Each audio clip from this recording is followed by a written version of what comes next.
palo a distancia perfecto, y os lo subís separado. Eh, como queráis, vosotros mismos. Yo empiezo yo a seguir el orden. Claro, el tipo de proyectos que os he enseñado, ¿no? Como os comentaba, dependen mucho de la propia comunidad, ¿no? Y por eso también salen cosas que quizá otras personas no se sentirían cómodas. Mi hermano o mi madre seguramente no se sentirían cómodas en muchos de los edificios que diseñamos, porque tiene otras formas de vivir y responde a las necesidades concretas de esa comunidad. En este caso, pues unas comunidades urbanas, etcétera, ¿no? Pero, por ejemplo, antes de la Borda o de Princesa en Castellciri, la primera cooperativa de vivienda en gestión de uso en Cataluña era una cooperativa rural, Alcázar, en un pueblo, pero en el medio de campos, o sea, que nace etcétera, ¿no? Y que aún así comparten, pues ni siquiera tienen cocina en las viviendas, es únicamente cocina comunitaria, ¿no? Que recoge muchas cosas. Yo creo que también, justo en nuestra sociedad, ¿no? Ibérica, sobre todo creo que mediterránea, ¿no? Aunque vayamos a lo rural o a lo vacío, tendemos a vivir de forma muy densa, ¿no? Nuestros pueblos, incluso pueblos pequeños del interior, la gente vive a veces en pisos ¿no? Y te lo preguntas, pero ¿por qué tú que vives en medio de un sitio mucho espacio, que no tienes terrenos tan caros como en nuestras ciudades, la gente suele vivir muy cerca, ¿no? Entonces, yo creo que no es tan, no, no tienen por qué salir cosas tan distintas en nuestra sociedad. Uh, y también yo desde soy ultra urbanita, o sea, no puedo hablar mucho de inventarme la problemática de cuál es la problemática de la tecnología o rural, ¿no? Pero quizá este tipo de proyectos también pueden generar cosas atractivas a gente más joven que no, sino que va a la ciudad buscando otras cosas. Creo que también hay cosas ¿no? que a veces estos proyectos hablan mucho de cómo se reproduce una vida de pueblo, ¿no? O de antaño, de que la gente se conocía, se ayudaba.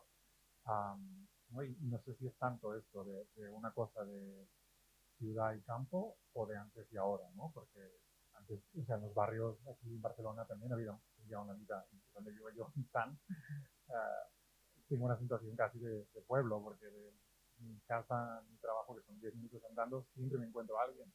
Entonces, creo que aún así es una hipótesis, ¿eh? Me da la sensación que podrían salir cosas muy parecidas en realidad, porque no hay tanto no responden tanto a esta cosa de una cosa urbana como quizá a una cosa de temporal y pues, de bueno, es totalmente hipotético mi respuesta. Con lo que comenta Carlas, a través de la experiencia también del máster habilitante, donde en la ciudad de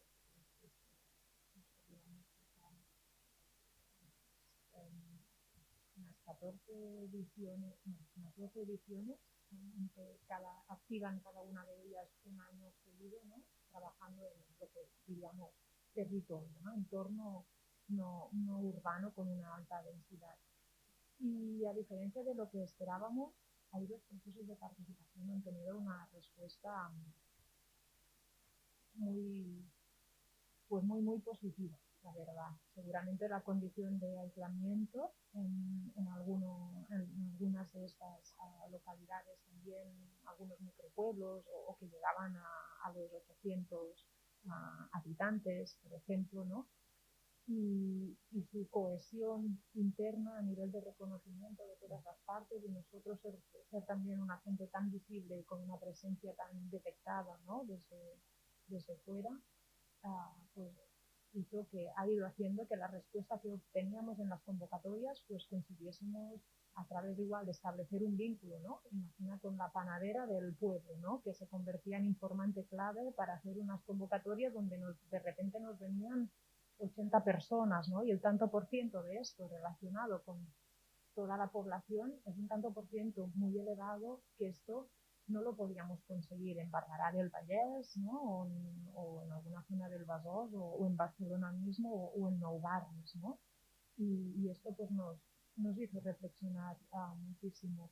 Donde nos fue difícil fue un poco en el territorio intermedio, ¿no? De condición metropolitana, aparentemente una vida rural, pero con unas dinámicas muy urbanas, una movilidad obligada, ¿no? En la ciudad jardín, en el suburbio, ¿no? Y ahí sí que nos hemos encontrado en algunas veces, pues bueno, hasta actitudes, ¿no? Como tan de mirar hacia adentro, ¿no? Que podían llegar a sabotear un proceso participativo que apostaba por algo común, ¿no?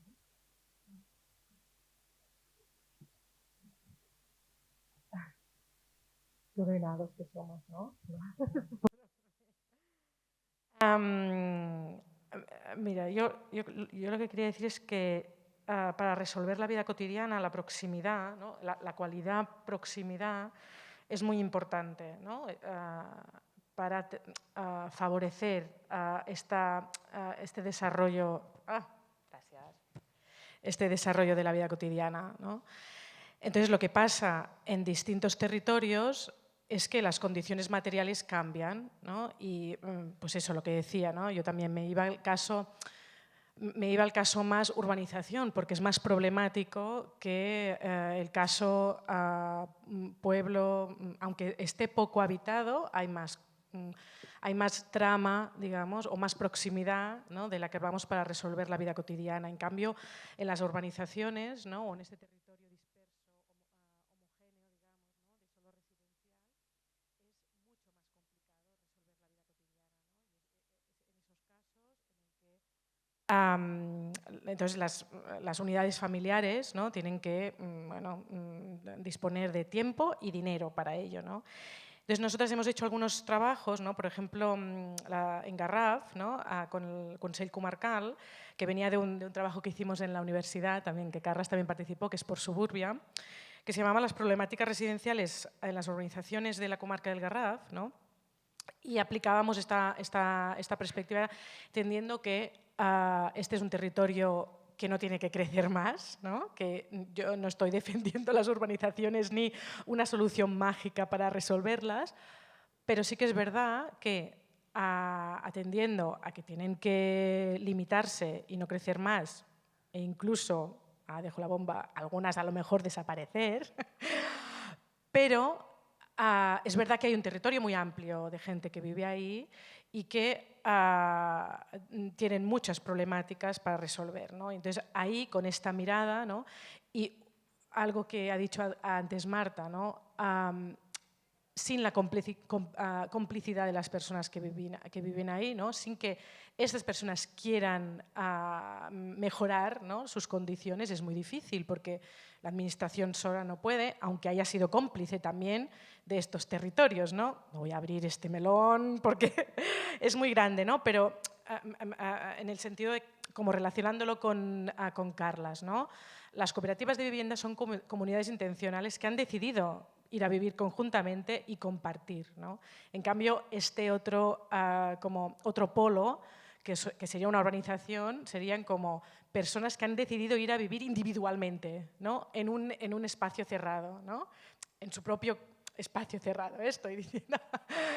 Entonces, es el otro extremo. Bueno, lo quería poner como aquí como para ver como el otro extremo, ¿no? Que existe, que hay un territorio ya urbanizado con todo esto y que hay que pensar estrategias como de renaturalización y de como de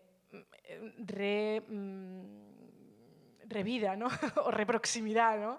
Y que pasa mucho por pensar estrategias de movilidad, ¿no? Además de generar pequeños polos de convivencia, etcétera, etcétera.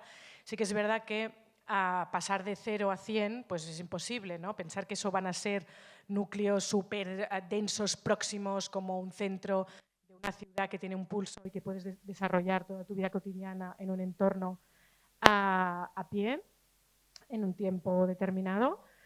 Y bueno, quería poner esto, pero por otro lado, por ejemplo, también estamos haciendo en el centro de Cataluña un plan estratégico con perspectiva de género en Sant Joan de Mediona, en un municipio que políticamente hay intención de poner esta perspectiva y que aún no tienen POM, ¿no? y que quieren ponerle esta mirada, ¿no? Entonces, yo la pregunta, como de lo de las marchas, ¿no? Al final es la pregunta, ¿no? La resolución luego de la condición material es el propio territorio que te lo da, ¿no? Y ahí me voy a algo que ha dicho Pilar, ¿no? De cómo vamos haciendo el mismo, las mismas aceras, ¿no? En todo el territorio, ¿no? Es como las condiciones materiales tienen que adaptarse al lugar donde están, ¿no? Y cuando digo condiciones materiales no solo digo la vereda, ¿no? Sino también digo pues cómo son los equipamientos, qué programa tienen, qué tienen que resolver, ¿no? Y a qué personas, cómo es la movilidad o las movilidades, si queremos ¿no? romper con esta ¿cómo se llama? ¿No? Con el coche, ¿no? Con esta bueno, con todo el sistema viario, ¿no? Y de monopolización del transporte motorizado, digamos, ¿no? Lo dejo aquí porque me enrollo, pero es que es un temazo, ¿eh? Yo, como un poco respuesta o puesta en común de todo, creo que es vuestra segunda frase, es cómo vamos a vivir juntos, o sea que esto tiene que ser una cosa conjunta, no hay estrategias para ciudad o para pueblo. Yo perfectamente veo esa cooperativa de viviendas en cualquiera de esos municipios, porque realmente hay un problema de vivienda, las viviendas tienen que adaptarse. ¿Qué matiz le pondría a hacer eso en el medio rural? Pues a lo mejor rehabilitar edificios de los que están vacíos, porque hay un montón. Y eso en la ciudad también, hay zonas vaciadas porque han perdido ese contenido industrial en el que puedes usar esas mismas estrategias realmente, ¿no? Y luego respecto al tema material o adaptación, algo que es completamente necesario en las ciudades es renaturalizarlas, recuperar esas zonas o sea, renaturalizar la propia construcción, por un lado, ¿no? De esos materiales que utilizamos, que sean un poco más bio, por así decirlo, pero bio de verdad. Y el espacio público también, ¿no? Volver a esos suelos transpirables, volver a ese material que nos pone en contacto con la propia tierra y no todo el sintético y todo lo que estamos utilizando. ¿Que eso lo encuentras en el medio rural? Pues relativamente, porque lo encuentras muchas veces en edificios, pero en las urbanizaciones o cómo se trata el espacio público, no. Entonces ahí hay una pérdida de terreno, de tierra, la que estamos teniendo en todo el planeta, por así decirlo, pues muy alta. Y o juntos o a ninguna parte.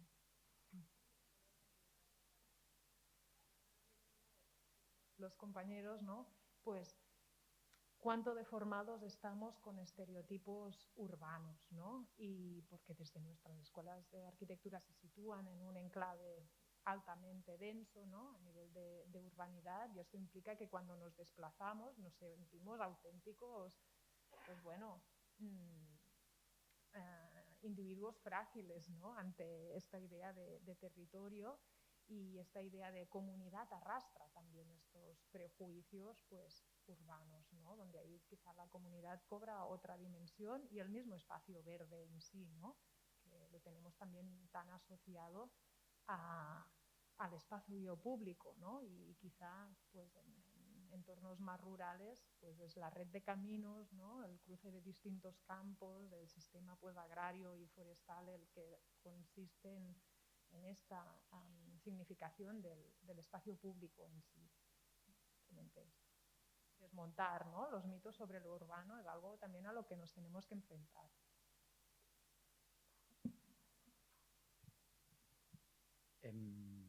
¿Preguntas?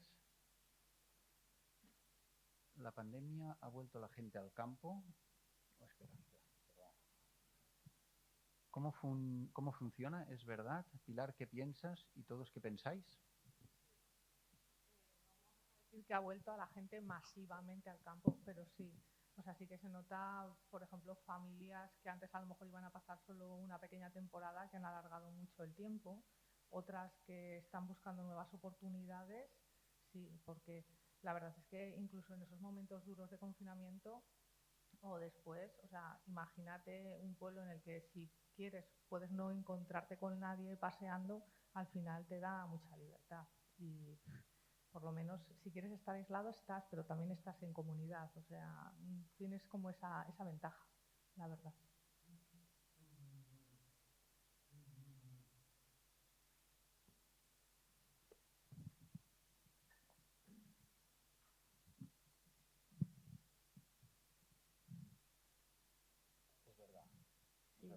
Es verdad.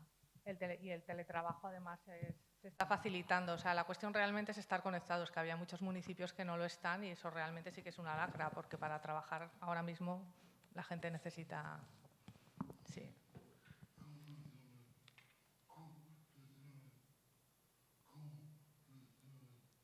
¿Cómo?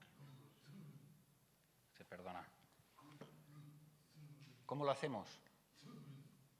Hay algunos programas que se están poniendo para facilitar gente que quiere ir a vivir a trabajar. Hay un proyecto que se llama Proyecto Arraigo que tenemos en el municipio, en uno de los municipios, por ejemplo. Tú te puedes poner en contacto o directamente en el ayuntamiento, en Paredes de Nava, ya anuncio.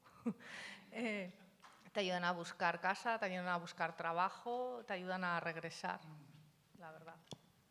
¿Cómo lo sabes? ¿Cómo lo sabes? Porque trabajo en ello. Estoy ahí, lo veo con mis propios ojos. Es una experiencia personal ya. Otro día también iba por aquí Barcelona, me crucé con un autobús que detrás llevaba, ¿no?, colgado un anuncio publicitario para repoblar, ¿no?, el interior catalán de la zona de Lérida, ¿no?, y el Segrià en relación a eso. Y me quedé ahí un poco frapada, ¿no?, por qué directo era ese mensaje, ¿no? Ven al Segrià, te damos trabajo, vivienda y una escuela para tus críos. Yo creo que aquí hay dos cosas a pensar. Una, primero, es cómo se hace esto, ¿no? O sea, que no genere un problema más que una solución, ¿no? De gente de grandes ciudades con grandes sueldos que puede teletrabajar y que se va a zonas más rurales y encima, en vez de generar riqueza, sube los precios de la gente joven que se queda allí, ¿no? Y esto está pasando aquí en el Pirineo, por ejemplo, ¿no? Como sitios muy idílicos y que genera más problemas que soluciones, ¿no? O sea, yo creo que va ligado con esto también, a veces. Y lo otro es que, aunque sí que yo creo que pasa, porque pasa, ¿eh? O sea, hay números de colegios de arquitectos de licencias en la Cerdaña que disputaron 30%, no sé, o sea, realmente ha pasado.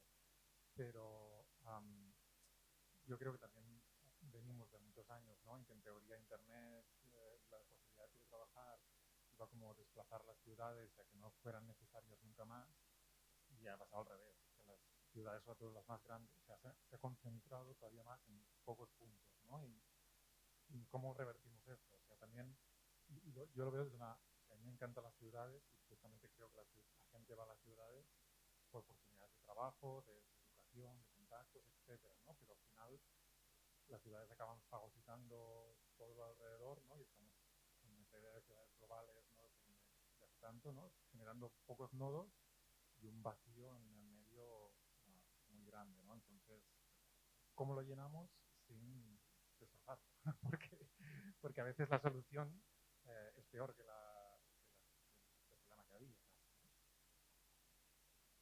Creo que no tampoco creo que se trate de llenar, pero desde luego algo que sí que es común a todas partes es que la gente se ha replanteado que tenía que adaptar su vivienda. O sea, las viviendas no estaban bien. O sea, porque entonces ahí la pregunta es pues, cómo se estaban haciendo las viviendas antes, ¿no? Y si ahora pues tenemos que hacerlas o rehabilitarlas de otra manera porque la gente se ha dado cuenta de que el confort pues, no son los metros cuadrados que mejor se puede montar, ¿no?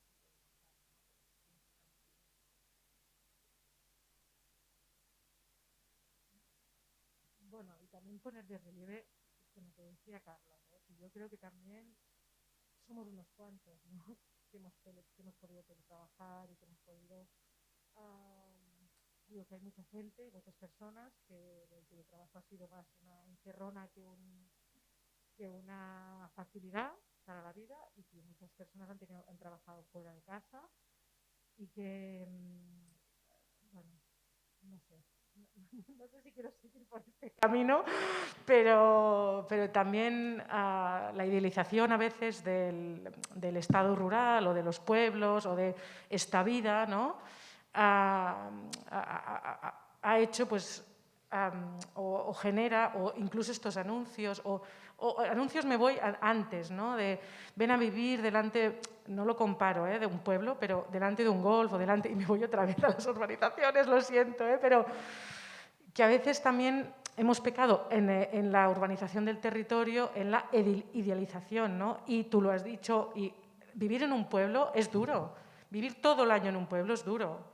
Y trabajar en un pueblo es duro, digamos, ¿no? Bueno, tú lo sabes mejor, porque yo vengo de la Cataluña central, pero me he ido porque yo también prefiero la ciudad y prefiero la proximidad y las facilidades que me dan la proximidad de una ciudad ahora en mi estatus de vida y con lo que me dedico, ¿no? Pero, bueno, yo también estoy ahí estamos ahí con ese debate de que el territorio son muchos territorios, ¿no? Y que algunos o algunas han podido dedicarlo, ¿no? Pero otras, pues no, ¿no? Bueno, no sé, te lo dejo ahí. Buenas, soy Neus Monllós, soy consultora agrosocial y creo que hay un matiz importante que no es lo mismo volver al campo que volver al rural, porque realmente lo que necesitamos para equilibrar el territorio es más gente en el campo y seguramente pues ese anuncio no va por ahí. Y yo creo que, bueno, pues que esta visión desde la arquitectura y el urbanismo para reequilibrar o para conciliar debería tener ese matiz de quién está trabajando realmente en el campo y quién está generando ese vínculo desde el alimento. Y esto lo ligo también con los palomares, porque me ha hecho gracia, estoy coordinando una red española de espacios test agrarios, que justamente son espacios para formar a gente que se quiera dedicar al campo, a la actividad agraria en el medio rural. Y hay un proyecto de recuperar palomares para actividad agraria, para actividad ganadera. O sea, que bueno, pues que igual hay construcciones que sí que forman más parte de la cultura, del patrimonio de la historia, pero que seguramente recuperando una parte de esas construcciones para un uso presente y futuro, pues tenga mucho más sentido desde este punto de vista de equilibrio. Entonces creo que, bueno, que en esa parte de rural-urbano vacío o lleno, pensar en las personas que producen alimentos es un elemento esencial. Y luego, bueno, estaría también la visión desde cómo se organiza el espacio para trabajar en el campo, que es otro tema.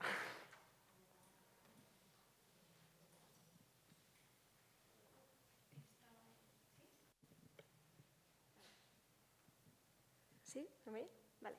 Me parece interesante lo que acabas de comentar también de que ir al campo, pero también hay que trabajarlo al final, porque y en respecto al anuncio este que comentabas, siempre también se ha vendido como una imagen también un poco mal planteada, ¿no? De vamos, pero ¿cómo vamos? ¿Qué impacto estamos teniendo cuando vamos allí? Además hay ahora como mucha intervención de que vayan muchas mujeres jóvenes o parejas jóvenes, que luego lo piensas y dices, bueno, está un poco como venga, vasijas reproductoras para que haya gente, ¿sabes? Entonces también hay que plantear muy bien el impacto que se está teniendo desde allí. Y respecto a las actividades comunitarias, así, me parece que es muy importante estos planteamientos que planteaba Carlas en los espacios urbanos de poder crear una comunidad, porque prima la individualidad y la capitalización del territorio.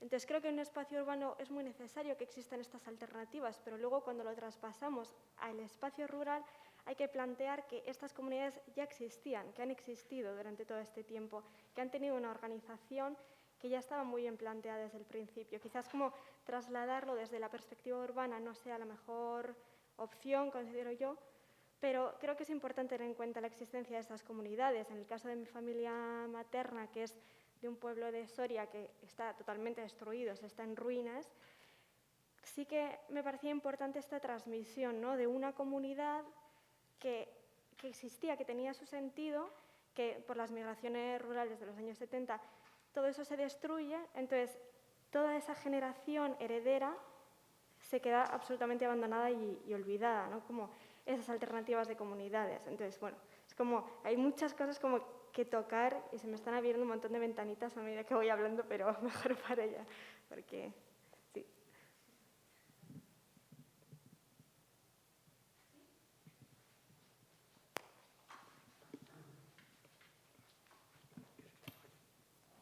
Sí, bueno, lo primero, como antes os he comentado a todos en privado, muchísimas gracias, ¿no? Yo creo que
marcha no ha sido una vuelta al campo aquí, sino que ha sido una vuelta a sitios donde hay disponibilidad de espacio, zonas suburbanas, más que nada, o también no es lo mismo hablar de la Cerdaña, en el caso de Cataluña, que yo qué sé, que Ovalles, no, la gente no se va a Artés perdón, no sé, no quiero Artés aquí. Este no es el tema. Y además aquí también me ha parecido lo que decías tú, que hay gente que el espacio, esta necesidad de espacio y también el hecho de que el teletrabajo, donde hay conexión a Internet, que no está en todos los sitios, no es por sí sola es condición necesaria, pero no suficiente para fijar a las personas.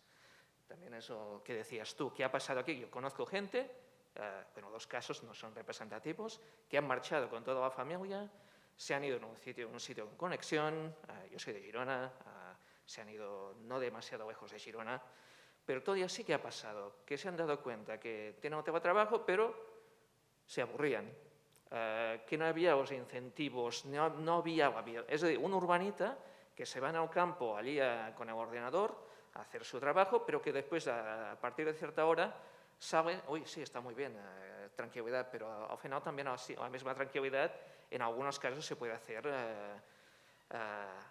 angustiosa para hacer algo. Y se han vuelto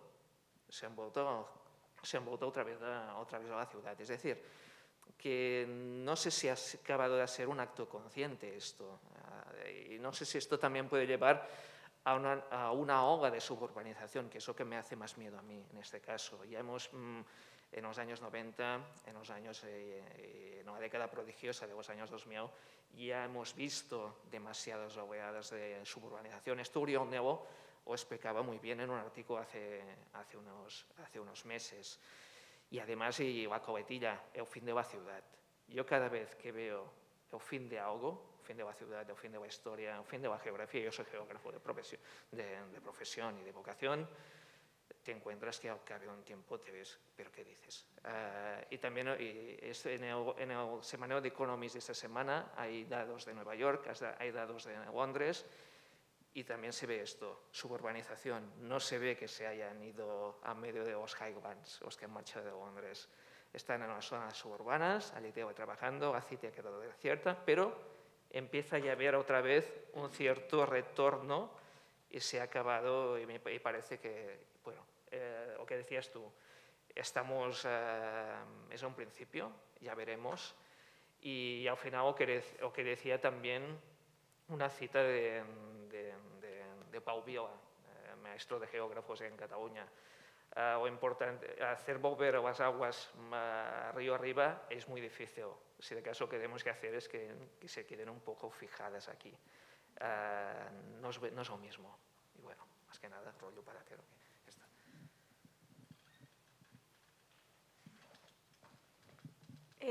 Bueno, sobre esto que hablaba ahora este chico, igual es algo un poco utópico. Y lo que hablabas tú, ¿no?, de la vuelta a la gente al campo, yo también lo he percibido porque, bueno, pues te vas con el ordenador mientras que ha habido la pandemia y tal. Entonces, sí, bueno, un poco idealizando quizá lo que supone esto y las cosas que no encuentras allí, que a lo mejor es más sociabilización, más cultura y otras cosas. Y entonces aquí es donde yo digo, si viene mi utopía, en el sentido de pensar que todo lo que se agrupa en las ciudades se pudiera esponjar en el territorio. Esas otras cosas que faltan en la gente que está acostumbrada a la ciudad y que tenemos una vida social, que puedes encontrar, pues ir al cine, 1000 cosas, ¿no? Estar aquí ahora, ¿sabes? O sea, como esto no sea tanto de la ciudad como también de otros territorios. Y vuelvo a decir, igual es muy utópico y muy idealista, igual más idealista que volver al campo con el ordenador solo y luego decir, ostras, ¿y ahora qué hago? Bueno, dejo aquí esta cuestión como pregunta, reflexión o lo que queráis. Yo no lo veo idealista, yo solo veo necesario, la verdad. O sea, al final es una cuestión de derechos. El derecho al acceso a la cultura le tenemos en todas partes y a la cultura de calidad. No vale la charanga y el tal. Que las fiestas, vale, nos gustan a todos, pero hay cultura mucho más allá. Bueno, lo digo idealista en el sentido que, bueno, a lo mejor es, como dices, un No. derecho, pero muy difícil de que esto No es tan difícil. Bueno, ¿No? ¿No es tan? Bueno, a mejor. ver, yo ahora mismo estoy trabajando en un proyecto de la creación de un centro de artes escénicas que va a funcionar para toda la zona. Es un proyecto que llevamos como 5 años, porque al final un proyecto que tiene envergadura, al final el conseguir una financiación es muy complicado, entonces vas sumando pequeños proyectos, convocatorias, cómo puedes rehabilitar a través de programas mixtos, o sea, vas buscándote la vida para cómo sacar adelante un proyecto, ¿no? Al final dices, bueno, pero ¿será un contenedor vacío? No, para nada, o sea, esos contenedores surgen ya cuando hay una pequeña masa crítica de un grupo de teatro, un pequeño festival de teatro, una actividad a lo mejor que consigues llevar desde la Escuela de Arte Dramático de Valladolid, o sea, el generar redes de actividades que están sucediendo en el medio rural. Y ahora mismo, o sea, hay una cultura de calidad porque los primeros expulsados de las ciudades por falta de economía para mantenerse han sido todos los artistas plásticos, actores, tal, porque se han encontrado ahí por lo menos un sitio en el que poder vivir de una forma más económica. Y ahora mismo te encuentras productores de calidad de arte en el medio rural, que podríamos decir que ahora mismo ahí está la vanguardia. Y me quedo tan ancha diciéndolo, la verdad. Bueno, añado... No, ya está. Me has hecho pensar con un ejemplo que tenemos aquí muy próximo, en Cal Rosal, al Convent Zero, ¿no? Y Convent Zero. Y que parte de la reutilización de antiguas colonias que han quedado obsoletas y ofrecen unos espacios donde se ha construido también una comunidad intencional, autogestionada y que autoconstruye su propio entorno, ¿no? Y contribuye en una especie de convenio de masovería, ¿no? Para mantener el propio espacio y con un permiso también de la entidad propietaria, ¿no? Y luego, a raíz de vuestras intervenciones, ¿no? Para decirlo con palabras también como muy simples, ¿no? Pero está ahí la cuestión de clase, ¿no? y de justicia espacial, ¿no? Y de distribución del territorio, y al fin y al cabo pues lo vemos, ¿no? Como las grandes ciudades, estamos mirando aquí, ¿no? Pero a nivel mundial lo urbano está creciendo exponencialmente, ¿no? Tenemos un problema demográfico que no se puede sostener, somos demasiados y encima estamos mal repartidos, ¿no? El problema es que los que nos encontramos en situación privilegiada pues no queremos renunciar, ¿no? a estos privilegios pues que hemos podido heredar, ¿no? Para construir una sociedad pues más equitativa, ¿no? Y a nivel de espacio lo mismo. Y esto me hacía pensar también en este carácter de lo natural que tenemos idealizado, pero con su raíz totalmente pues económica y productiva. ¿Qué podemos hacer desde el espacio urbano para respaldar, ¿no? un trato y una gestión del territorio pues más cooperativa, más igualitaria, ¿no? y más digna al fin y al cabo, para no caer en estas dinámicas que se suceden, ¿no? A nivel de precio y demanda? Y tú has anunciado el proyecto del semillero, ¿no? Que me ha parecido como muy, muy, muy relevante. Ha pasado así, ¿no? Yo también he estado vinculada a proyectos de bancos de recuperación de semillas antiguas, y justamente en el proyecto de Caldas de las Huertas, esta pues pequeña comunidad, a través también del trabajo que hicimos, pudo recuperar especies tradicionales y variantes de la propia comarca, ¿no? Y esto pues con la soberanía alimentaria, ¿no? Desde lo urbano nos podemos colaborar, ¿no? Dar la mano a otro trato más justo sobre las formas de producción alimentaria, ¿no? Y la pandemia, lo hemos visto, ha sido un aspecto que no ha podido parar, ¿no? Pues colas en los supermercados, etcétera, de dónde venía la comida, ¿no? ¿Qué es lo que vale consumir ecológico? ¿Estamos dispuestos a pagar ese precio? Y hay mucho tema ahí, pero que es espacial totalmente. Yo una pregunta de Robert, que si la entiendo bien, creo que va dirigida más a Roser, es sobre quién hace urbanismo accesible. ¿Es eso? Todas deberíamos hacer urbanismo accesible, no alguien en concreto, ¿no? Pero, por ejemplo, en la UPC está Sandra Bestraten y Urmías, ¿no? Urmías, Urmías, siempre le pongo el acento mal, ¿no? Esto sí. Y luego están los de COM, no sé si conoces esta organización de organizaciones que es ECOM, nosotros hemos colaborado muchas veces con ellas, que tienen siempre esta mirada también de los espacios, no solo con la parte más existencial, sino también para cuando hablan del modelo o de la autonomía, ¿no? Cuando hablan de autonomía, no hablan de una autonomía como solo de una silla de ruedas, sino la autonomía para poder decidir todo, ¿no? También cómo vives, dónde vives, cómo quieres ser acompañada, bueno, etc. Y respondo... ¿Un poco? Es poco. ¿Es poco? Sí. Es una normativa, ¿sabes, Robert? Es una normativa que hay que cumplir, entonces todo el mundo se ciñe a la normativa, ¿no? En vez de visibilizar las diferencias, ¿no?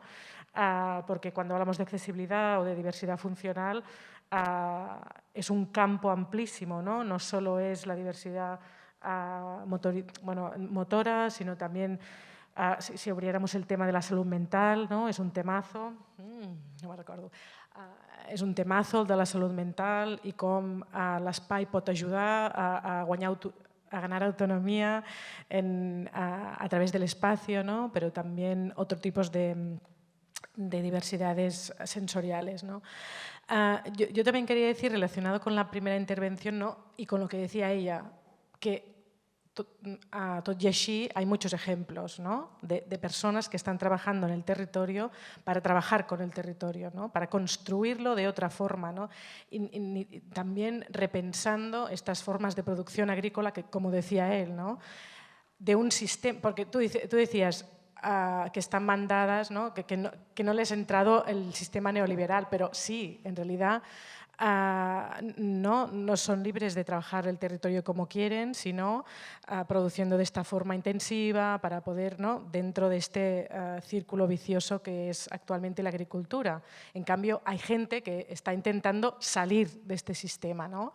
Yo qué sé, a Xarculant, a la comarca de la Noia, els de la Garbiana, al Bages también hay un montón de gente salvando... Sí, hay mucha gente como que está, pero claro, en relación al territorio, a la ciudad siempre son como grupos más pequeños, pero están ahí, ¿no? Intentando cultivar ¿no? el cereal que luego es con el que hacen el pan ecológico para cerrar el círculo, ¿no? Y otra cosa que quería decir, relacionado más con viviendo, con arquitectura, es que también hay, además de Calcasas, que es como de las primeras, ¿no? Más súper rural, el 15 de julio hicimos un encuentro de cooperativas de mujeres, ¿no? De cooperativas de vivienda de mujeres, y está la Pallajana, que está... Sant Antoni de Vilamajor, al Montseny, y ahora está también haciendo otra que está impulsada por Sostre Cívic, que es la Renegà, que em surt així, però no, la Renegà, que també està al Baix Montseny, no? Que també és con perspectiva feminista, esta sí que és mixta, però és con perspectiva feminista. Digo, y la materialización de estas cooperativas, aunque son ¿no? concebidas, ¿no? Es un entorno, son un grupo de personas que van a vivir conjuntamente para compartir servicios, ¿no? Su formalización es diferente porque están en un lugar diferente, ¿no? La formalización, ¿no? Pero el concepto es el mismo, digamos, ¿no? Nos juntamos para hacer más accesible la vivienda en un lugar que tampoco nos lo pone fácil, ¿no? Para poder acceder a la vivienda. Pero la Pallajana es muy rural, ¿eh? O sea, digo que no es, para que os secáis como la cabeza, que no es como no son como las urbanas, tan densas, ¿no?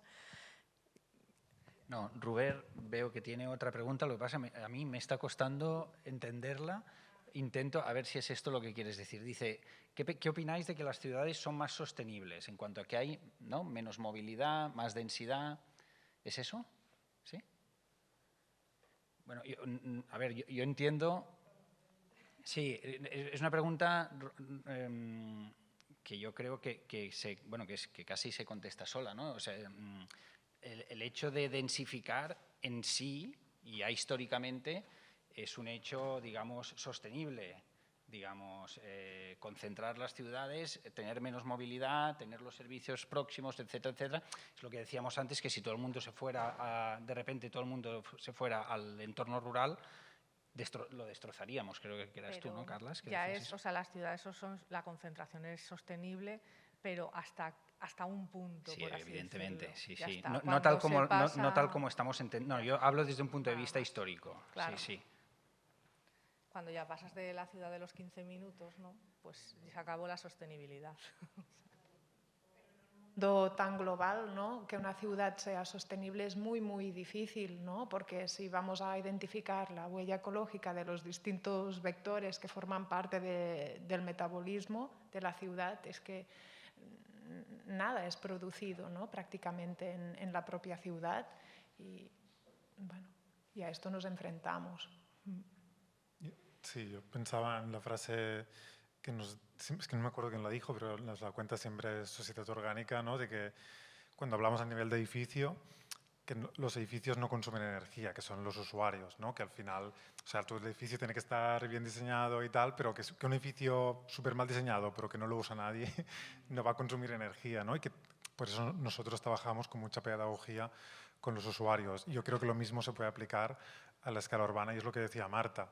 ¿No? En Dubái están haciendo esas ciudades ultra sostenibles que seguramente sobre los números de papel funcionan muy bien, de lo físico, y luego cuando miras los consumos, las vidas de la gente que vive allí, seguramente un pueblo de Palencia es mucho más sostenible, aunque sea 1000 veces menos denso, ¿no? por el tipo de vida que lleva la gente allí. O sea, entonces es más complejo que, o sea, total, o sea, yo creo que sí, que la densidad ayuda, y esto lo vemos cuando comparas Barcelona con Atlanta, pero hay cosas que van más allá, ¿no? Y que creo que es lo que decía Marta, ¿no? También, y que, que este pueblo sea más sostenible es porque es un pueblo. O sea, es que a que empiece a crecer dejará de serlo, por lo tanto, lo que tiene que ser sostenible es todo el mundo. Es que todo que tiene que estar como más en equilibrio, ¿no? Y es este desequilibrio el que hace insostenible una cosa o la otra, ¿no? Que no se pueda cerrar el círculo, digamos, porque tenemos unas dependencias de movilidad, de transporte, de muchas cosas, ¿no? Que no permiten como, pues eso, ¿no? Cerrar el círculo, ¿no? De la vida. Antes de accesibilidad, que yo siempre también doy como el aviso de que hacemos cosas muy guays, pero no resolvemos todo el problema. O sea, que todos son problemas muy complejos, y yo puedo ser muy crítico con cosas que hemos hecho. Cuando terminamos La Borda, nos vinieron todas las criaturas de La Borda a protestar de que no las habíamos escuchado, ¿no? Y era un proyecto súper participativo, pero era muy adultocéntrico.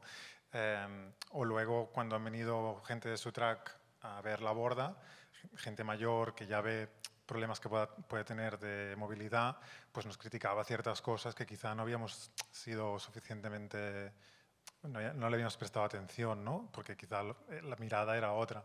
Entonces yo creo que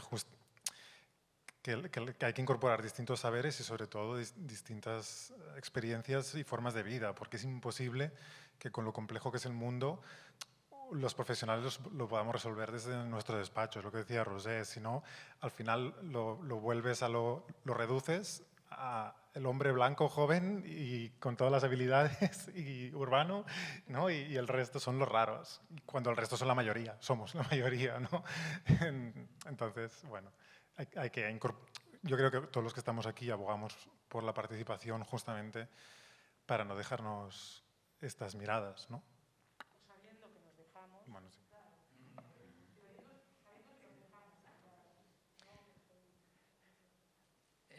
Carlos, tú ahora has dicho una palabra que yo hacía rato que quería introducir para salir de la dualidad esta de lleno vacío, urbano-rural, que es pedagogía. Yo entiendo que en todos estos procesos participativos hay una parte de pedagogía, de explicar, ¿no? ¿Qué más se puede hacer? Porque yo no sé si os ha pasado a vosotros, pero yo desde que soy arquitecto y veo cómo la arquitectura puede cambiar la vida de las personas, no paro de preguntarme cómo es posible que en la escuela nos enseñen literatura, arte, etcétera, que sepamos los piques que tenían Quevedo y Góngora, que sepamos todas estas cosas y no sepamos que podemos demandar unos espacios mejores, ¿no? Aquí, hace unos meses o un año ya, murió Will Alsop y decía una frase muy bonita que decía que, bueno, muy bonita o muy significativa, que decía que el problema de la arquitectura es que nosotros trabajamos sobre el deseo y no sobre la necesidad.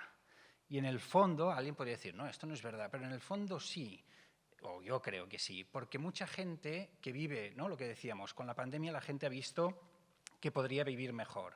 Ya, pero es que ha necesitado una pandemia. Yo creo que los arquitectos lo sabíamos ya esto. Es decir, ¿no? ¿Qué hace un arquitecto cuando tiene que resolver un edificio de viviendas? Lo primero que hace es luchar contra la normativa, ¿no? Porque hay una normativa que te dice que hay unos metros y luchar contra el mercado y luchar contra los beneficios económicos. O sea, la gran lucha no es espacial, no es lumínica, no es de confort. La gran lucha primera es esa, es en conseguir lo obvio, ¿no?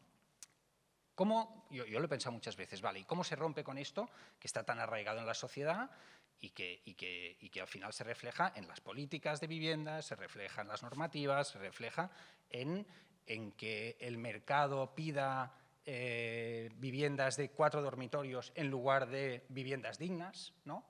O que se vendan por número de dormitorios o por metros cuadrados y no, por ejemplo, por volumen o no por, no sé, por olfato o no por, ¿no? Cosas que son mucho más potentes, ¿no? En realidad, desde como que vosotros habéis hecho mucha pedagogía, entiendo.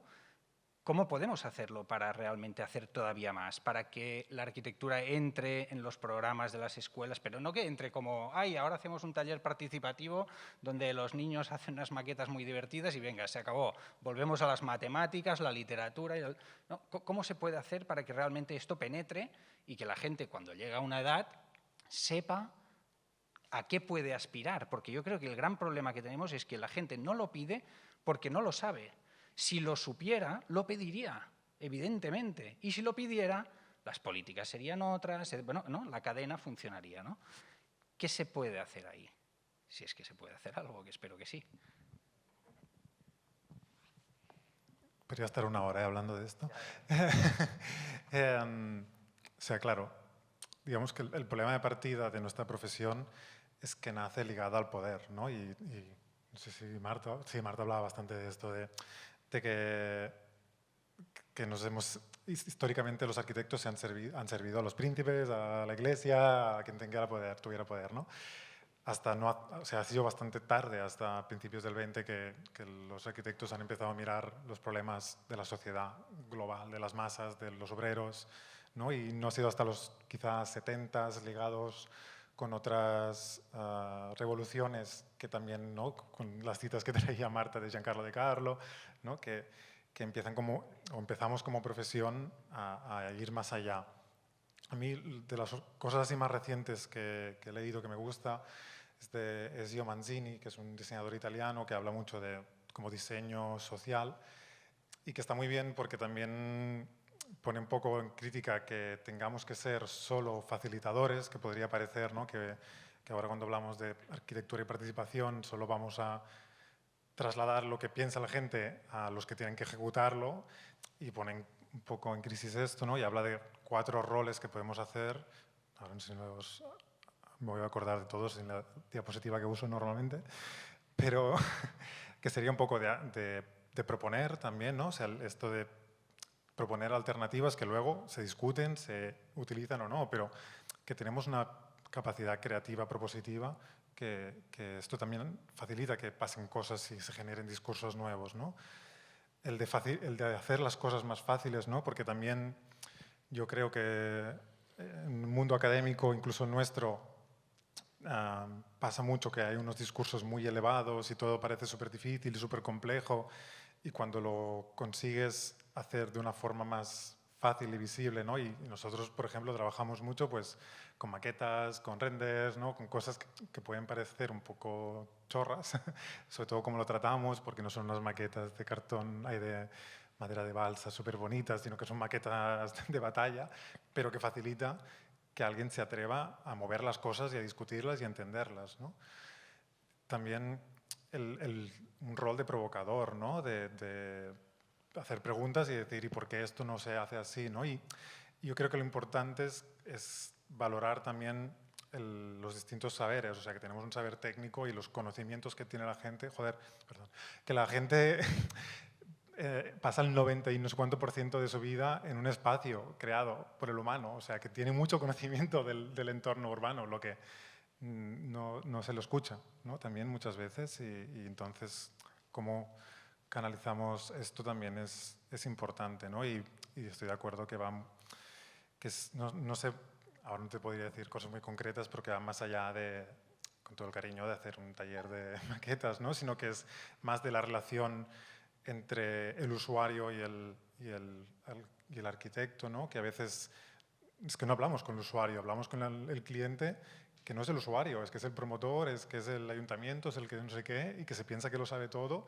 pero que ninguno de los dos somos los que vamos a utilizar esa plaza, ¿no? Por ejemplo, entonces, ¿cómo nos saltamos estas cosas, ¿no?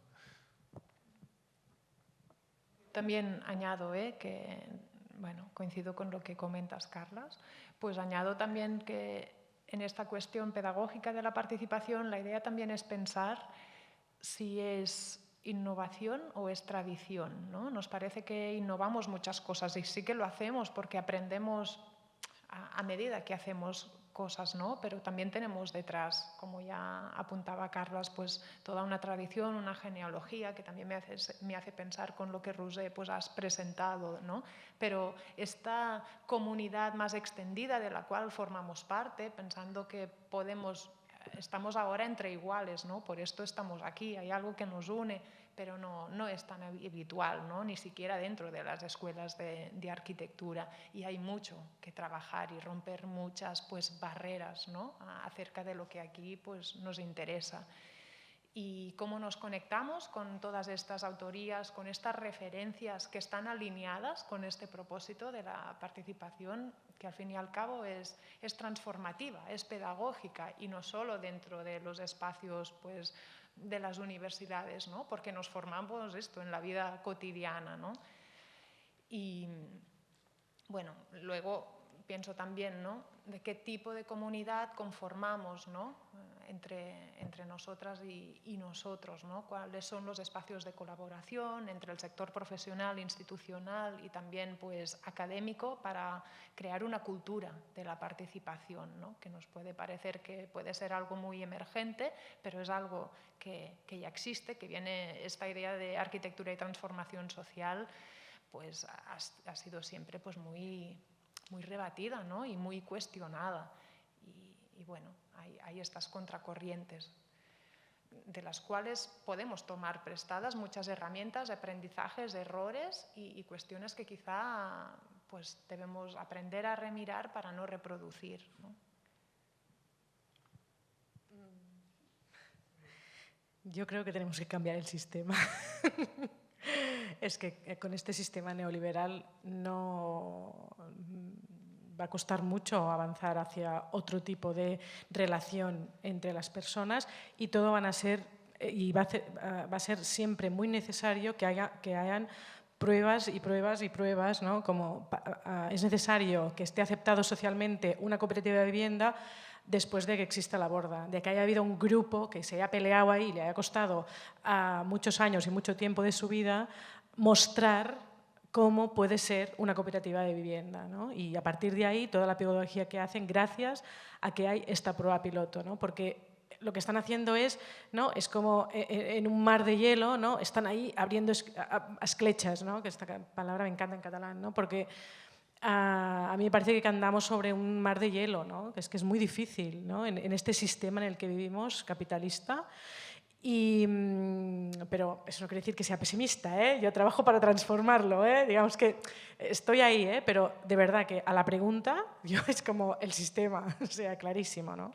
Hay que cambiar el sistema de valores, el sistema de propiedad y, ¿no? Y todo lo que conlleva consigo, ¿no? Pero Entonces, ahí lanzando pequeñas como pullas de optimismo, ¿no? Sí que es verdad que creo que en esto de construir conciencia de participación o cultura de la participación, yo veo algunos cambios en la escuela donde, ahora voy a hablar de mi vida personal, ¿no? Pero en la escuela de mis hijas, ¿no? En relación a las escuelas, ¿no? Del que venimos, ¿no? A esta idea del participar, ahora vamos a, ¿no? Que todas podáis hablar y además construimos espacios diferentes, ¿no? En el que, ¿no? Lo que estamos, porque queremos mostrar o queremos priorizar, ¿no? Que todas las personas seáis iguales, etcétera, etcétera, con este espacio, con estas prácticas, con esta forma de relacionarnos. O sea, que todo suma, ¿no? O sea, que para nosotras el espacio es un granito más de esta construcción hacia una transformación de nuestra sociedad, ¿no? Pero yo veo pequeños avances, ¿no? Que decías, es verdad, un tallercito en una escuela como más canónica, pues no, pues sí, es un pequeño avance, pero que se queda ahí en el cajón, ¿no? Pero yo sí veo prácticas en el campo de la educación. Yo creo que ¿no? Que esta canalla que está creciendo va a tener otras prácticas de las que yo tenía, ¿no? de hablar en una asamblea, por ejemplo, ¿no? Lo que hemos tenido que trabajarnos para, para poder hablar en público sin ponernos, y aún me pongo muy nerviosa, ¿no? Pero sin ponernos tan nerviosas, poder elaborar un discurso que tenga algo de sentido, ¿no? Pues bueno, creo que ahí hay algunas semillitas, ¿no? Que se están plantando y que seguro van a tener... Yo estoy completamente de acuerdo. Al final es una pequeña suma de cosas. Cada acción al final va sumando, van teniendo reacción, o en las que implicas a niños o en las que implicas a las personas mayores, o da igual, todo va sumando para bien realmente, ¿no? Y cada vez hay más ejemplos, afortunadamente. He pensado también con las transition towns, ¿no? La idea esta de transición, los cambios pues por pasos, ¿no? Desde lo pequeño y poco a poco y tocando las distintas esferas en paralelo. Hola, yo solo quería añadir algo que quizás no está directamente relacionado con el tema de la arquitectura, pero que sí que está relacionado con la fijación de gente en el territorio, y que es un tema que ha tocado la persona esta que viene de Valladolid, que a él le preocupa más perder la poca gente que le queda que traer gente de fuera. Yo conozco el ámbito del Pirineo, soy de un pueblecito pequeño de allí, y lo que me he dado cuenta en estos últimos 40 o 50 años respecto a los neorurales es que la realidad nos dice que el 60% del queso artesano que se hace en el Pirineo lo están haciendo neorurales. Y que esos mismos neorurales que son capaces de hacer crecer su negocio porque tienen una cultura comercial, etcétera, mayor que la del pueblo, está contratando a la gente del pueblo. O sea, es la solución esta gente neorural a la problemática. Esa es mi experiencia personal. Solo quería añadirlo y ahora si queréis continuar la conversación. Aquí Neus, no sé si tú quieres también entrar en el tema.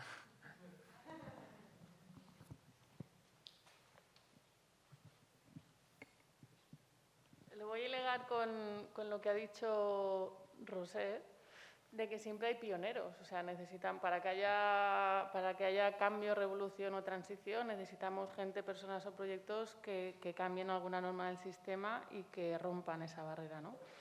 Primero, para tener referentes, para ver qué es posible y para aprender de los errores. Entonces, yo creo que, bueno, pues aquí estamos en un entorno cómodo, porque diría que no tenemos a nadie que nos esté diciendo un poco lo contrario, ¿no? Que eso es un poco así ahora. Y en relación a las personas neorurales o neocampesinas,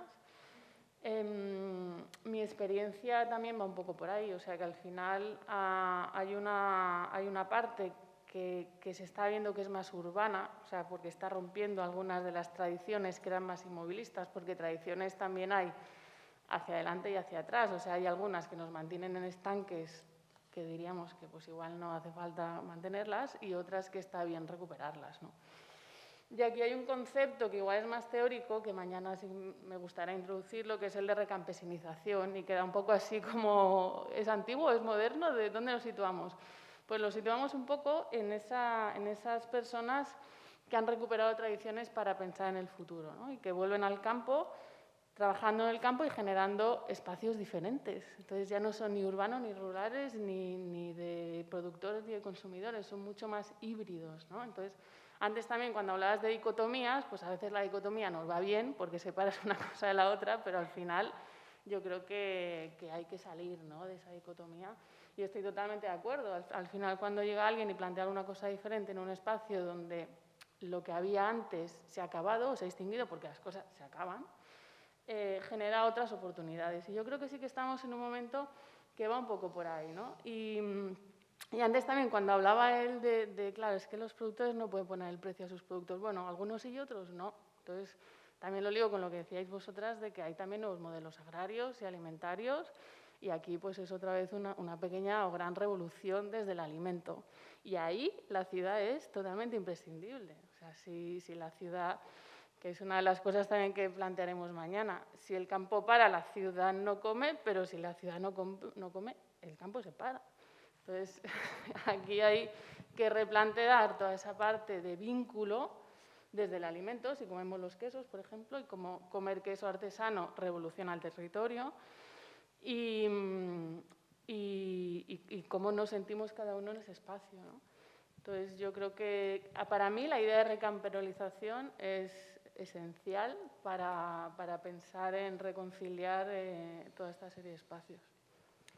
Este tema, aprovecho para decir que este tema justo y específicamente lo trataremos en el debate del miércoles por la tarde con Sebastián Magó y Xavier Monteis, ¿vale? El de Agricultura y Arquitectura, de la Expo de la Trienal que comisarió Sebastián, pero agricultura, alimentación, ciudad o el binomio campo-ciudad y la imposibilidad de desligar uno del otro. Nada, paréntesis. No, añado una cosa que me ha hecho pensar con la cuestión de los quesos. Una de las diapos que he mostrado eran una pareja de estudiantes que acompañaban una pareja neorrural, ¿no?, que había ido a una masía de la zona de Osona, cerca de Vic, ¿no?, para reactivar un proyecto donde esta masovería urbana que estaba habitando esta masía querían activar un proyecto de queso de cabra, ¿no? Y esto, vincularlo con lo que has dicho, ¿no?, puede revolucionar el territorio en sí. Era interesante cómo nos puso mucho encima de la mesa y arrojó allí como mucha luz a la idea de interrelaciones en un territorio disperso, que podemos pensar en lo urbano, hay la cohesión, ¿no?, también por el hecho de la densidad o la proximidad, que a veces hay proximidad desde la propia distancia, ¿no?, como en un tejido de masías, en ese caso, había muchas formas de cooperación, ¿no?, salvando quizá kilómetros, ¿no?, que les separaban, pero les unían formas de intercambio, ¿no? Y esta idea, pues de conexiones que existen más allá de la proximidad física también, ¿no? Apuntar esto.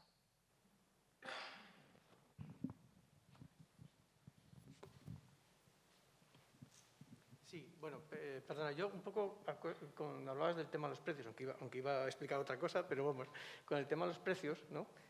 Pues bueno, es que también tenemos que darnos cuenta de una cosa. Es muy curioso, ¿no?, que en este país, hasta hace relativamente poco, los mercados, digamos, no voy a decir populares, pero los mercados artesanos no estaban permitidos. Y sin embargo, es algo que es muy frecuente en Francia, que es frecuente en Alemania, que es frecuente en casi todos los países de Europa, y que además eso lo que permitía era regular el precio, porque cada uno ponía su precio. Ibas al mercado, tú ponías tu precio, etcétera. Cuando se trata ya de vivir del campo, digamos, de otra manera, como es la más tradicional, y Pilar y yo somos testigos, ¿no?, por ejemplo, no sé, la remolacha, el trigo y tal, los precios se fijan. O sea, el agricultor, ahora estaban contentísimos porque el precio del cereal pues estaba más alto. Ellos no lo regulan. La cooperativa no tiene ningún poder de regular precio. sino simplemente que se les impone. Te llega un Mercadona que compra hectáreas y hectáreas, ¿no?, de producción, y ellos mismos son los que te están diciendo cuál es el precio que tienes que llegar. Entonces, la regulación de precios, pues afortunadamente en esos mercados artesanos, ¿no?, sí que es posible, pero digamos en los grandes productores es mucho más complicado, que son además los productores tradicionales, ¿no? Entonces, pues bueno. Pero bueno, esto un poco como inciso así y tal, y yo lo que quería un poquito era, nada, pues simplemente comentaros o lanzar una pregunta, ¿no?, que quiero que me la interpretéis bien, ¿eh? O sea, vamos a ver. Yo os veo a los cuatro y sinceramente tengo admiración por vuestro trabajo, ¿no? O sea, me parece que el trabajo que vosotros realizáis, ¿no?, además se encadena con una tradición dentro de lo que es la arquitectura histórica, ¿no?, que es la de pensar por el ciudadano, ¿no? Entonces, bueno, de alguna manera, pues bueno, yo en el trabajo de Carles veo mucho del Tintem, ¿no?, veo mucho de esos espacios intermedios, veo de esos espacios de relación, veo que incluso en todos vosotros, pues con la tradición a lo mejor del Ralph Erskine en Suecia, los procesos participativos que pudieron llegar a generar. Pero claro, todo eso al final, la historia ha sido muy cruel, ¿no?, con ellos. Y al final el rodillo del neoliberalismo pues se ha impuesto. Claro, antes decía que habíamos vivido una disrupción, que era la de la pandemia, pero en nuestra generación, desgraciadamente, he vivido dos. Una que es la del 2008, ¿no?, que todos todavía seguimos sufriendo, y otra que es la actual, que no sabemos en qué devendrá. Claro, a partir de ese 2008, pues la arquitectura ha vivido un proceso expiatorio, casi como de autoinculpación, ¿no?, como que ya se acabaron los grandes festejos. Yo no me imagino ahora mismo a ningún político diciendo que en su ciudad va a hacer un centro de convenciones, ¿no? No me lo imagino. Y, sin embargo, pues nos hemos ido a otro tipo de proyectos, a otro tipo de escala. Entonces, de alguna manera, vosotros en vuestros procesos habéis sido más necesarios para reivindicar esa faceta más humana de la arquitectura, que de alguna manera se había llegado a perder. Entonces, claro, yo creo que ya estáis adivinando un poco la pregunta, ¿no? Habéis hablado que se están haciendo logros, que se están consiguiendo cosas, ¿no? A mí me daría miedo, ¿no?, que al final, con el paso del tiempo, pues ese rodillo neoliberal, ¿no?, acabe pasando por delante de todos nosotros y al final, igual que nos ha marcado la historia, todo esto pueda diluirse en la utopía, ¿no? Entonces, que no sé si vosotros creéis que ya no va a haber marcha atrás, que ojalá pase, ¿no?, sino que verdaderamente lo específico, porque lo vuestro es específico, no es generalista, no es lo que pasa en todos los sitios. Si realmente eso específico que vosotros pregonáis, eso específico que vosotros hacéis y que es tan loable, se puede convertir en algo generalista. ¿Generalista o perdurar en el tiempo? Generalista, no, yo entiendo general como algo que se expande, se adhiere al ADN de la sociedad, se adhiere al ADN de la política principalmente, al ADN del constructor, del promotor, y que al final consigamos que de alguna manera vuestras maneras de hacer, que yo os digo que son muy loables, pues acaben imponiéndose. ¿Vosotros creéis de verdad que vamos a tener o está lo suficientemente arraigado y que todo este tema de la disrupción que hemos tenido ahora últimamente va a ser capaz de impulsar aquello que vosotros pensáis y que por fin se va a abrir ese camino en que lo específico se acaba convirtiendo en esa generalidad, en que ese es un proceso más general para todos, un proceso que va a ser más necesario, un proceso que de alguna manera lo demanda la sociedad, como bien decía Eugeni, porque no lo conocen y vosotros lo estáis poniendo el foco. Si vosotros lo estáis poniendo el foco, pues entonces a lo mejor sí que lo empiezan a demandar. ¿Creéis verdaderamente que ya estamos en un punto de no retorno o que podemos, por desgracia, a lo mejor volver a la utopía? Sí, yo, como decía Rosé antes, soy optimista, porque si no dejaría de trabajar ya, creo, y me iría a un McDonald's, no sé. Y me da la sensación de que hay cosas que van quedando. O sea, no veo el momento en que lo que hagamos sea hegemónico y lo mayoritario, me cuesta imaginarlo, pero, por ejemplo, cuando hicimos la borda, un poco nuestro mantra era, si esto se queda como una cosa aislada, hemos fracasado, aunque sea fantástico y nunca le pase el rodillo neoliberal, digamos, y siga siempre igual como se pensó. Si no hay más que esto, pues no sirve para nada, es una gota en un mar, ¿no? Y lo bueno es que ha sido como una inspiración para muchos temas, ¿no? Desde el tema comunitario, el tema de la madera, el tema de la propiedad o no propiedad en este caso. O sea que esto yo creo que es lo positivo. Y también, como decía, creo que Rosé antes, cuando he vuelto o cuando he tenido contacto otra vez con la escuela, me da la sensación que hay cosas que han cambiado, ¿no? Que cuando nosotros estudiábamos, o sea, que lo hegemónico sigue siendo lo otro, pero que no hay un loco que está diciendo otra cosa, que ya hay 10 locos por lo menos, y que hay más voces y más interés, ¿no? Entonces, yo creo que hay cosas que irán aposentándose, ¿no? Igual que hay cosas que cuando miras ahora 20, 30 años atrás dices, ¿cómo podíamos hacer o se podía hacer esa locura? Y ahora todo el mundo tiene asumido con temas de sostenibilidad, ¿no? Aunque estemos años luz de lo que se tenga que hacer. Pero hay cosas que ya hay gente que lo tiene asumido, ¿no? Pues a mí me da la sensación que iremos avanzando lentamente hacia ahí, ¿no? No a la velocidad que nos gustaría y ojalá que, no sé, quizá harán falta más cosas como estas, ¿no? De disruptivas y ojalá que no sea así, pero no sé, también creo que hay que ir viendo cómo se generan estos discursos o estos cambios y, por ejemplo, lo que está pasando ahora con la ampliación del aeropuerto, creo que vamos a aprender un montón porque llevamos años hablando de las emisiones y que no se tiene que emplear, no se tiene que emplear y todo el mundo pasa y de golpe se habla de la Ricarda, que debe ser importante, pero tampoco no sé si es tanto, y de golpe se para todo y es como, pues quizás tengamos que hablar de la Ricarda y no hablar de las emisiones porque la gente no lo entiende, no sé, y en cambio algo que es físico lo ve y dice, no, esto no tenemos que tocarlo. Pues ir aprendiendo de estas cosas para ir caminando hacia donde tenemos que caminar, ¿no?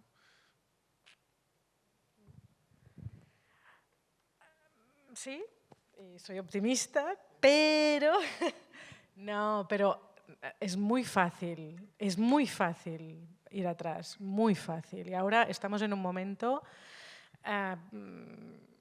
y claro, nosotros que hablamos desde la perspectiva feminista, con más miedo vamos, si es que llevamos 4 o 5 olas, o sea, que vamos a hacer 10 en la historia de la humanidad o 15 hasta que realmente consigamos todos los derechos para las mujeres. O sea, es como, ostras.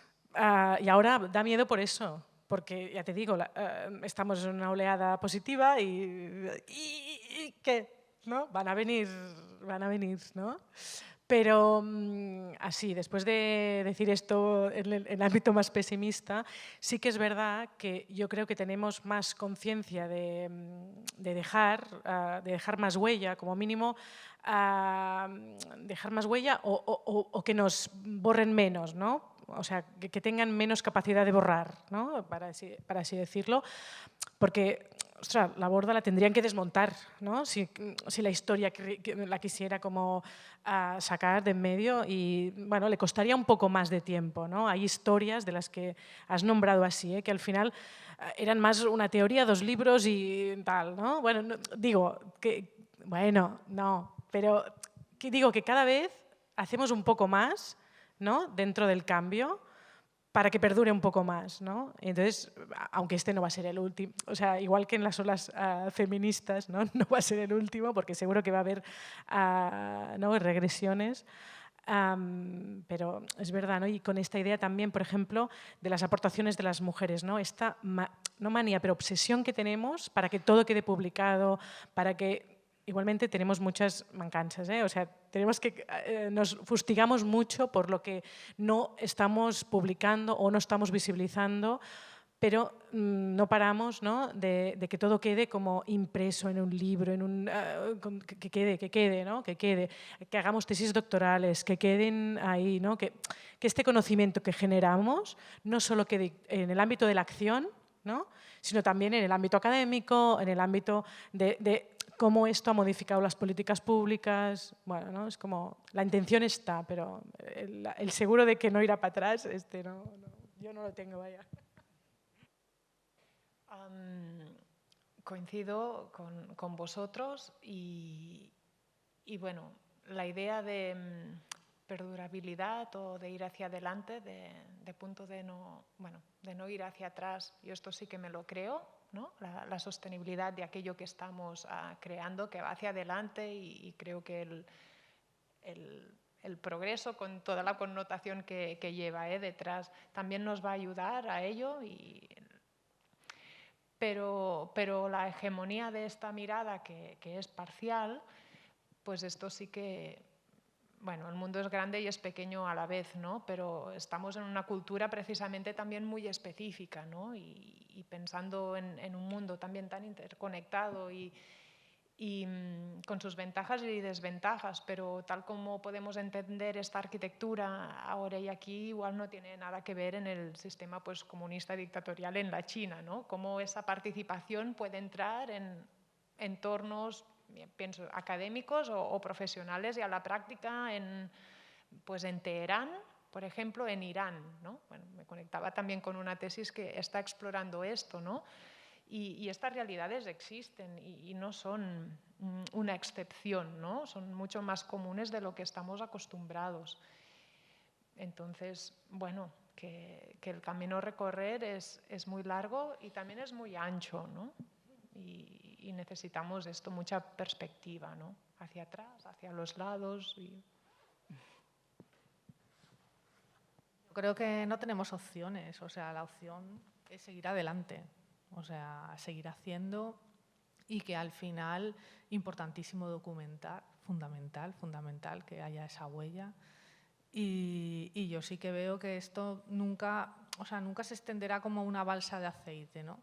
Pero sí que era como burbujas, ¿no? Ir a borbote en cualquier sitio y saltarán proyectos similares o con esas mismas dinámicas y eso es lo que hará que no desaparezcan y la huella siga ahí. Si puedo añadir solo una frase que a mí siempre me inspira y me guía también, que se le atribuye a una antropóloga que es Margaret Mead, pero no se sabe si es acrófica, ¿cómo se llama? Acrófica, que no se sabe si la dijo ella o no, que es como, nunca dudes que un grupo pequeño de gente concienciada puede cambiar el mundo, porque siempre ha sido así, ¿no? Y cuando miras muchas grandes revoluciones, ¿no? Y la liberación de los esclavos de Estados Unidos, es como que los últimos en enterarse que ya no eran esclavos tardaron meses, ¿no? Porque fue un grupo pequeño en una parte